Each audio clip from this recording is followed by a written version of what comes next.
Merry Christmas! Oh, I love this time of year, and I thought it would be so much fun, since I'm in Vermont now, to make traditional New Mexican enchiladas for my neighbors. This is not Mexican food. It's not Tex-Mex. New Mexican food is its very own pure style. And of course, the star of the show are New Mexican red chilies. These my daughter sent me a few weeks ago, and you know, I've only heard them called New Mexican chile. They're often called Big Jim, and we're going to talk more about that in a minute when I show you how to make the red chili itself.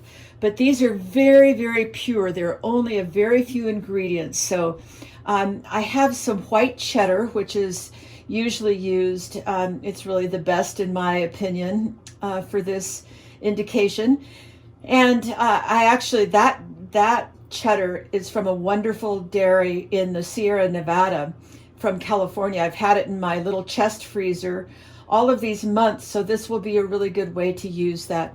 I was able to find these good white corn tortillas at my co-op, good organic tortillas. We're going to, along with the cheddar, we'll use scallions in the enchiladas, and the red chili is just buzzed up with garlic and good salt. We'll be using Himalayan salt. These are the only ingredients to make classic New Mexican enchiladas. So the chilies have been stemmed and seeded, and I filled the Vitamix up to the brim with the red chili, and I've let it soak now about 3 hours. They've been soaking in good water about 3 hours. I never measure, so this is just, stuff you learn to do by feel and experience. But for this much chili, I'll add about a handful of good elephant garlic cloves. But first, actually, I'm going to drain. I'll just do that now. I'll drain most of this water off, and then I'm going to add it back in so that, just to make absolute sure that the chili doesn't get too thin. But the very cool thing about red chili is that I think that should do. We'll start with that and then add more water. But the awesome thing about red chili is it has a very high pectin content, as much pectin as apple skins.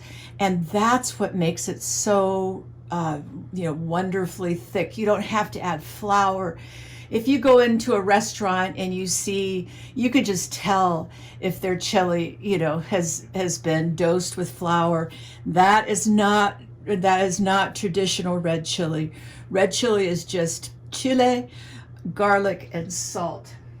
And as I said, I'm going to just be using some Himalayan salt. We'll just give it a little dose of salt here, not too much. Okay, I think I can add back just a bit to start here.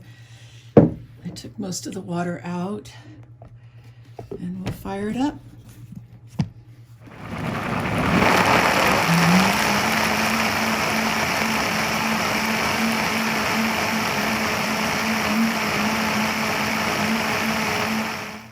Well, I've grated the cheese, chopped the scallions, and I'm going to begin by just pouring a nice thin layer of red chili on the bottom of my baking pans here. Not too much, just a little bit.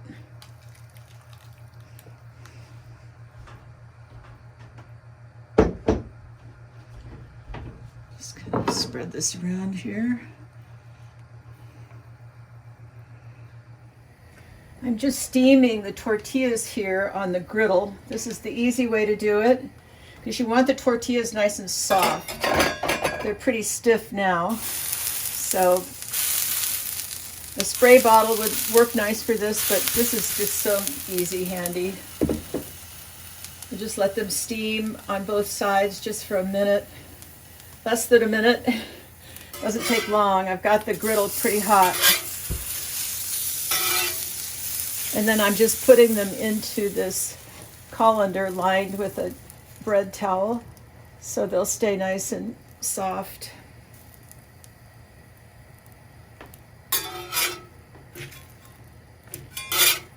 Just so they roll easily.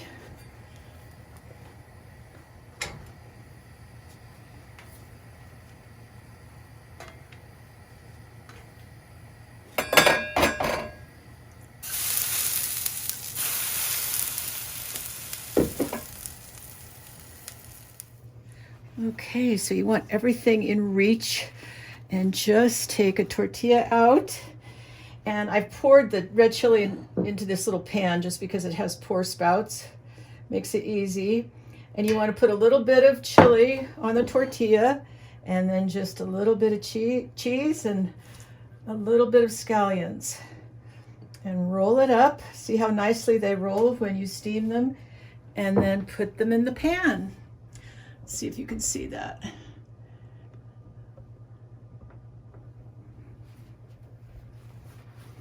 And I'm going to work quickly so the tortillas stay nice and pliable.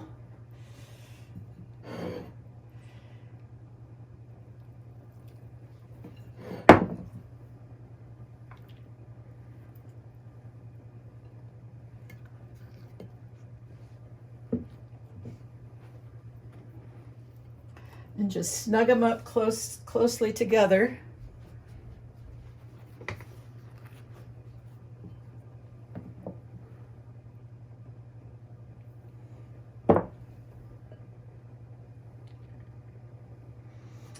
It's kind of messy, but it's so beautiful, so colorful, filled with antioxidants, polyphenols, all good stuff.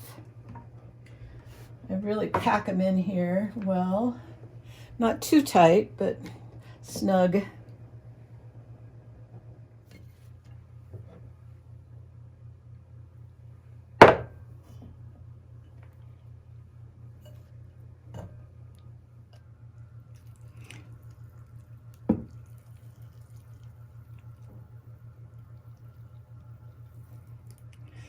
Okay, it's important to save enough red chili to give them a good dose. You want them as covered as possible.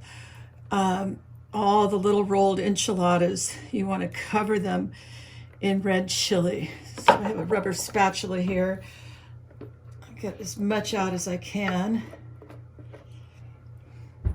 And then we'll spread this just as well as possible so everything's all covered.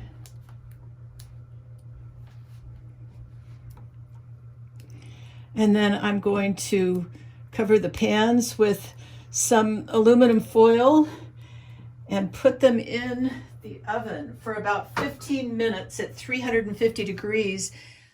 350 degrees, if I was going to serve them right away, I'd leave them in at that temperature for 25 minutes or so. But what I want to do with these is put them on parchment so they're not in direct contact with the aluminum foil. And then I'll just fold them up and put them in sweet little holiday sacks. Okay, mission accomplished.